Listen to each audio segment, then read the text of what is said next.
Welcome to RK tutorial. ఈరోజు మనము APDSC 2025 ఎస్జిటిలో వచ్చినటువంటి సైన్స్ బిట్స్కు మనము ఆన్సర్లు చూద్దాం. మరి మొదటి క్వశ్చన్ ఏముందంటే ఇక్కడ వన్యప్రాణి అభయారణ్యంలో అనుమతించబడని మానవ కార్యకలాపాలు. చూడండి, వన్యప్రాణి అభయారణ్యంలో అనుమతించబడని మానవ కార్యకలాపాలు అంట. మరి ఇక్కడ వచ్చినటువంటి ఆప్షన్లలో మనకు సెకండ్ ఏదైతే ఉంటుందో మనకు అది రాంగ్ అనమాట. మరి సెకండ్ ఏముంది ఇక్కడ సి అనమాట. అంటే సి అంటే ఇక్కడ జంతువులను వేటాడుట. సో ఇది మనకు రాంగ్ ఆన్సర్ అనమాట. మరి మిగతా ఏవైతే ఉంటాయో పశువులను మేపుట, ఔషధ మొక్కలను సేకరించుట, అదేవిధంగా కట్టెలు సేకరించుట, ఈ మూడు కూడా వన్యప్రాణి అభయారణ్యంలో అనుమతించబడేటువంటి మానవ కార్యకలాపాలు అనమాట. కానీ జంతువులను వేటాడడం మాత్రం అందులో అనుమతించబడినటువంటి మానవ కార్యకలాపాలు గుర్తుపెట్టుకోవాలి. వన్యప్రాణి సంరక్షణ కేంద్రంలో లేదా వన్యప్రాణి అభయారణ్యంలో పశువులు మేపుట, ఔషధ మొక్కలను సేకరించడం, అదేవిధంగా కట్టెలు కొట్టుట ఇవన్నీ కూడా అనుమతించబడతాయి. కానీ జంతువులు వేటాడడం మాత్రం అనుమతించబడదు అనమాట. ఇక్కడ తర్వాత క్వశ్చన్ చూద్దాము. ప్రోటీన్ల ఉనికిని పరీక్షించడానికి ఉపయోగించేటువంటి రసాయనాలను గుర్తించండి. మరి దీనికి ఆన్సర్ సెకండ్ వన్ అంట. కాపర్ సల్ఫేటు, కాస్టిక్ సోడా ఈ రెండు కూడా ప్రోటీన్ల ఉనికిని పరీక్షించడానికి ఉపయోగించేటువంటి రసాయనాలు అనమాట. తర్వాత క్వశ్చన్ చూద్దాము. సరికాని జతను గుర్తించండి. దానికి ఆన్సర్ సి అనమాట.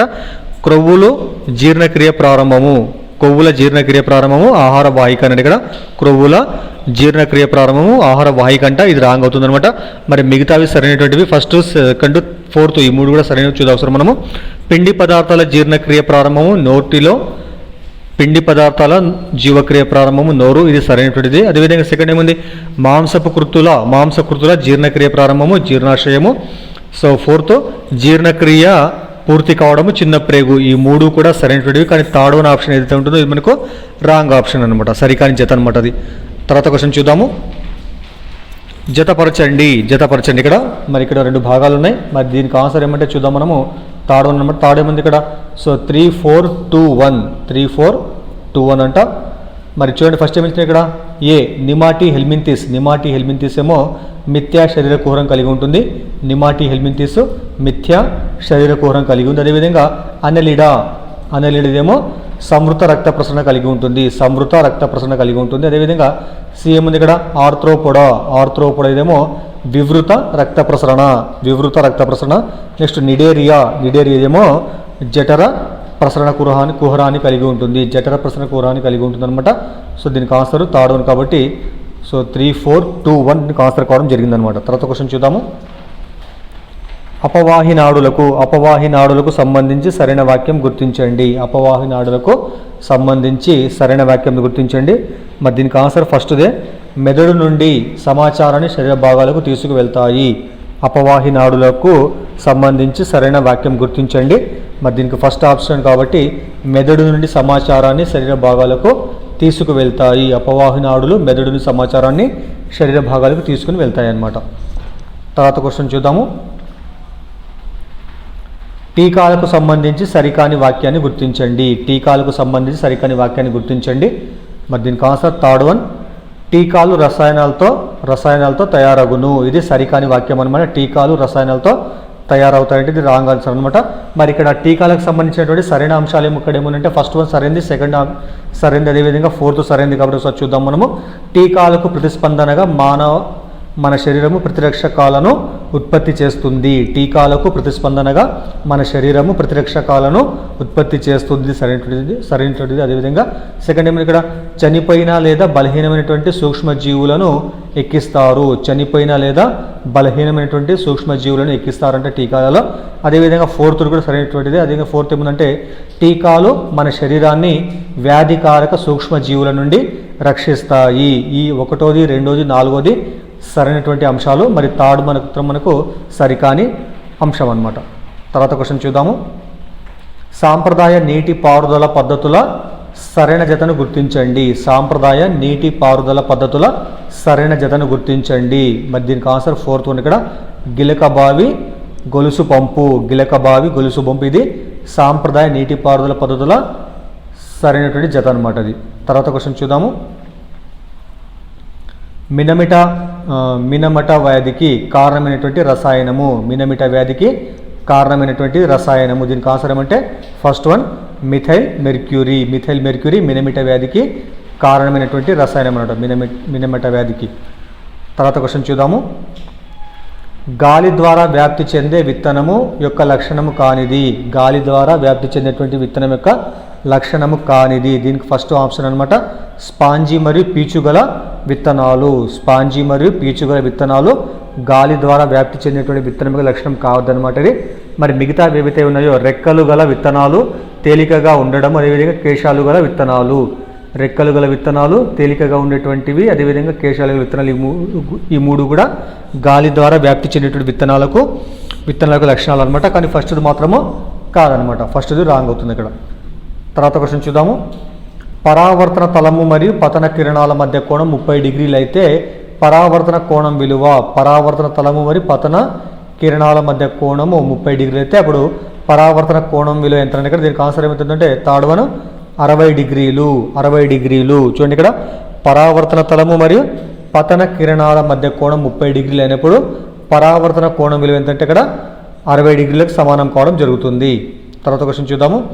రాగి పాత్ర ఎక్కువసేపు తేమ గాలిలో ఉంచినప్పుడు దానిపై ఆకుపచ్చ పూత ఏర్పడడానికి కారణమైన పదార్థాలు ఏమన్నా ఇక్కడ. మరి దీనికి ఆన్సరు కాపరు, కార్బన్ డైఆక్సైడ్, అదేవిధంగా ఆక్సిజన్, అదేవిధంగా నీరు అనమాట, H2O. దీనికి ఫస్ట్ ఆప్షన్ అవుతుంది Cu, CO2, O2, H2O. కాబట్టి రాగి పాత్ర ఎక్కువసేపు తేమ గాలిలో ఉంచినప్పుడు దానిపైన ఆకుపచ్చ పూత ఏర్పడడానికి కారణమైన పదార్థాలు ఏమైనా ఇక్కడ కాపరు, కార్బన్ డైఆక్సైడ్, ఆక్సిజన్, అదేవిధంగా నీటి యొక్క అణువు అనమాట. తర్వాత క్వశ్చన్ చూద్దాము. క్రింది వాణిని జతపరచండి. క్రింది వాణిని జతపరచండి. మరి ఇక్కడ ఇచ్చినటువంటి ఇక్కడ అంశాలు చూస్తే మనము దీనికి ఆన్సర్ ఏమంటే fourth one. So A2, B1, C4, D3 అనమాట. చూద్దాం మనము. మరి భూపవనం వీచేటువంటి సమయం, భూపవనం వీచే సమయం ఏంటంటే అది రాత్రి వేళలో. భూపవనం వీచే సమయం రాత్రి వేళలో. అదేవిధంగా సముద్ర పవనం వీచేటువంటి సమయం ఎప్పుడంటే అది పగలు అనమాట. భూపవనం వీచేటువంటి సమయమేమో రాత్రిపూట, సముద్ర పవనం వీచేటువంటి సమయమేమో పగటిపూట. తర్వాత నెక్స్ట్ చూద్దాము. థర్డ్ ఏముంది ఇక్కడ సి అనేటువంటిది ముదురు రంగు దుస్తులు శీతాకాలంలో వేసుకోవాలి, అదేవిధంగా లేత రంగు దుస్తులేమో వేసవి కాలంలో వేసుకోవాలి. కాబట్టి సో దీని ఆన్సర్ ఎదుగుతుంది అనమాట. తర్వాత క్వశ్చన్ చూద్దాము. ఇది శిలాజ ఇంధనం కాదు. క్రింది వాటిలో ఏది శిలాజ ఇంధనం కాదంటే దీనికి ఆన్సర్ ఏమవుతుందంటే సెకండ్ వన్ కర్రబొగ్గు. కర్రబొగ్గు అనేటువంటిది శిలాజ ఇంధనం కాదు. మిగతావి నేలబొగ్గు, పెట్రోలియం, సహజవాయువు, ఈ మూడు కూడా శిలాజ యొక్క ఇంధనాలు, శిలాజ ఇంధనాలు అనమాట అవి. తర్వాత క్వశ్చన్ చూద్దాము. పాలిమర్లో పాలి మరియు మెర్ పదాలకు అర్థము వరుసగా. పాలిమర్లో పాలి మరియు మెర్ పదాలకు అర్థాలు వరుసగా ఏమంటే దీనికి ఆశ్రయం థర్డ్ వన్ అనమాట ఎక్కువ మరియు భాగము. ఎక్కువ మరియు భాగం అనమాట. పాలిమర్లో పాలి అంటే ఎక్కువ, మెర్ అంటే భాగం అని అర్థం అనమాట. పాలి మెర్. తర్వాత క్వశ్చన్ చూద్దాము. ఒక గాజు కడ్డీని పట్టు వస్త్రంతో రుద్దినప్పుడు గాజు కడ్డీ పొందేటువంటి ఆవేశము. మరి దీనికి అవసరం అంటే ధనావేశం అనమాట. గాజు కడ్డీని పట్టు వస్త్రంతో రుద్దినప్పుడు ఆ గాజు కడ్డీ పొందేటువంటి ఆవేశం పేరేమంటే ఇక్కడ ధనావేశం అనమాట. తర్వాత క్వశ్చన్ చూద్దాము.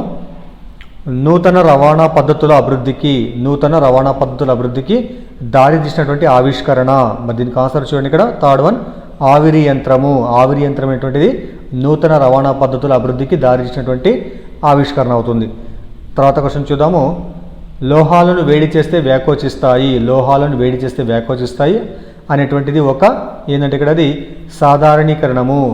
సాధారణీకరణం అనమాట. లోహాలను వేడి చేస్తే వ్యాకోచిస్తున్నటువంటిది ఇక్కడ సాధారణీకరణం కిందికి రావడం జరుగుతుంది అనమాట అది.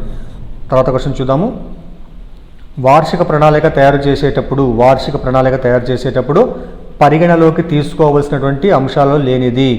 వార్షిక ప్రణాళిక తయారు చేస్తున్నప్పుడు పరిగణలోకి తీసుకోవలసినటువంటి అంశాలు లేనిది ఏమంటే ఇక్కడ దీనికి ఆశ్రయమవుతుందంటే ఫోర్త్ వన్ అనుసరించవలసినటువంటి బోధనా వ్యూహాల సంఖ్యను మనము వార్షిక ప్రణాళిక తయారు చేసేటప్పుడు లెక్కలోకి తీసుకోమన్నమాట.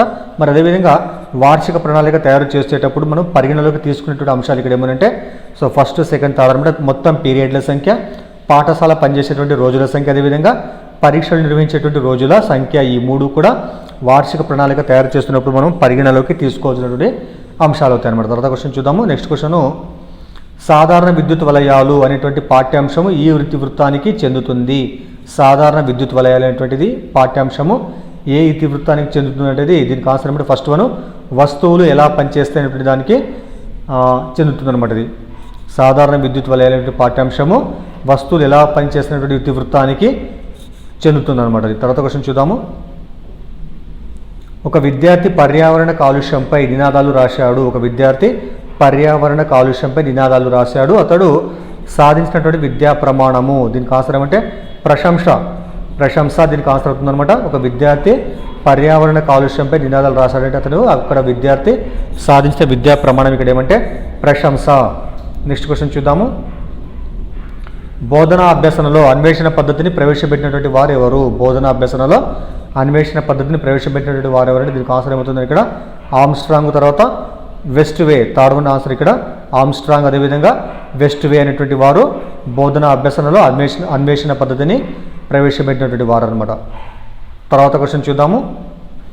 ఒక ఉపాధ్యాయుడు పుష్పించే మొక్క భాగాలు బోధించడం కోసము గీచిన పటంలో పత్రాలు పుష్పాలు ఒకే పరిమాణంలో ఉన్నాయి. ఈ చార్టులో లోపించినటువంటి అంశం ఏమిటి ఇక్కడ? మరి దీనికి ఆన్సర్ ఏమంటే ఫోర్త్ వన్ అనుపాతం అనమాట. చూడండి ఇక్కడ ఒక ఉపాధ్యాయుడు పుష్పించే మొక్క భాగాలు బోధించడం కోసము గీచినటువంటి పటంలో పత్రాలు పుష్పాలు ఒకే పరిమాణంలో ఉన్నాయి. ఈ చార్టులో లోపించినటువంటి అంశం ఏమంటే ఇక్కడ అనుపాతం అనేటువంటిది ఇక్కడ లోపించడము జరిగింది. సో తర్వాత క్వశ్చన్ చూద్దాము. ఆంధ్రప్రదేశ్ నందు నిర్మాణాత్మక మూల్యాంకనం కొరకు ఉపయోగిస్తున్నటువంటి సాధనాలు. ఆంధ్రప్రదేశ్ నందు నిర్మాణాత్మక మూల్యాంకనం కొరకు ఉపయోగిస్తున్నటువంటి సాధనాలు ఇక్కడ ఏమున్నాయంటే ఇక్కడ మరి దీనికి ఆన్సర్ ఫోర్త్ వన్ ప్రయోగశాల కృత్యము, రాత అంశాలు, ప్రాజెక్టు పని, అదేవిధంగా లఘు పరీక్ష. ప్రయోగశాల కృత్యము, రాత అంశాలు, అదేవిధంగా ప్రాజెక్టు పని మరియు లఘు పరీక్ష అనేటువంటివి ఆంధ్రప్రదేశ్ నందు నిర్మాణాత్మక మూల్యాంకనం కోసము ఉపయోగించినటువంటి సాధనాలు అనమాట ఇక్కడ. తర్వాత క్వశ్చన్ చూద్దాము. క్రింది వాణిలో ప్రక్రియ నైపుణ్యం కానిది. క్రింది వాణిలో ప్రక్రియ నైపుణ్యం కానిది. మరి దీనికి ఆన్సర్ థర్డ్ వన్ తార్కిక ఆలోచన. తార్కిక ఆలోచన అనేటువంటిది ప్రక్రియ నైపుణ్యం కిందికి రాదనమాట. మిగతా ఏమైనా ఇక్కడ వర్గీకరణ, ఫలితాల నమోదు, అదేవిధంగా దత్తాంశ విశ్లేషణ ఇవన్నీ కూడా ప్రక్రియ నైపుణ్యం కిందికి రావడము జరుగుతుంది. సో ఇవి మనకు సైన్స్లో వచ్చినటువంటి క్వశ్చన్లకు ఆన్సర్ అనమాట. సో దయచేసి వీడియోని లైక్ చేయండి, అదేవిధంగా ఛానల్ని సబ్స్క్రైబ్ చేయండి. Thank you.